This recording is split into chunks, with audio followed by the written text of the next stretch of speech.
Austin, Texas, a modern metropolis that would suddenly become the absolute focal point of a devastating judicial inquiry, redefining the darkest legal boundaries of a contemporary crime of passion. At the center of this tragedy was 25-year-old Anna Moriah "Mo" Wilson, an elite, world-class gravel cyclist. Her rapid and historic ascent tipped her to become the most dominant rider in the United States. But beneath the surface of the competitive sports world, a single, innocent afternoon rendezvous with a fellow competitor triggered a silent, devastating wave of dangerous romantic obsession. Kaitlin Armstrong, a local yoga instructor, discovered the meeting. Driven by escalating jealousy, she began a highly calculated digital stalking operation, utilizing fitness tracking applications and targeted geolocation data to trace Moriah's exact movements across the city. The tracking culminated on the night of May 11th. Minutes after Moriah was dropped off at her friend's apartment, an unmarked black SUV was captured on surveillance feeds, repeatedly circling the quiet perimeter blocks. Inside the apartment, the obsession reached its boiling point. In an explosive burst of violence, 3 fatal shots were fired, cutting down a rising sports star in her absolute prime. When Austin police arrived at the gruesome scene, they discovered Moriah's expensive racing bike discarded in the bushes outside. There were 0 signs of forced entry and 0 signs of a typical burglary. This was a clinical execution. Detectives quickly tracked down the black SUV and brought Kaitlin Armstrong into the station on an outstanding, unrelated warrant. When confronted with the surveillance footage placing her vehicle at the murder scene, she remained chillingly silent, staring back at investigators with pure defiance. But then, the investigation suffered a catastrophic blow. A simple clerical error, a birth date mismatch on the arrest warrant, forced police to legally release her from custody. The technicality opened the door, and Armstrong didn't hesitate. Seizing her window of opportunity, she immediately sold her vehicle for thousands of dollars in cash, packed a single bag, and vanished into thin air, leaving federal agents completely blind. Using her own sister's physical passport, Armstrong successfully boarded a flight out of the country, entering the borders of Costa Rica. She settled in a remote, low-key tourist village, trying to blend into the local expat community. But running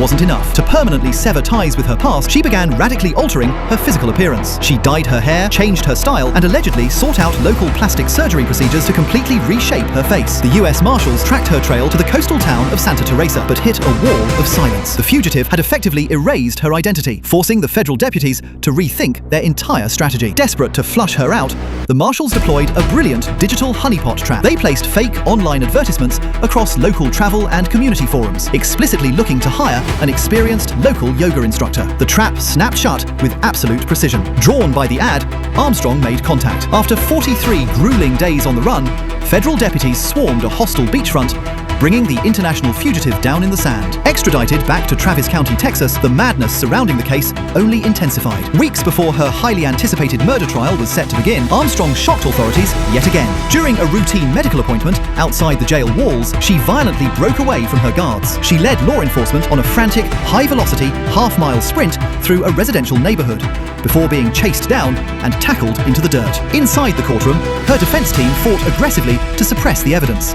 But the state's case was unyielding. Prosecutors presented an ironclad wall of cell phone tower pings, fitness app data, and perfect ballistic matches linking her gun to the scene.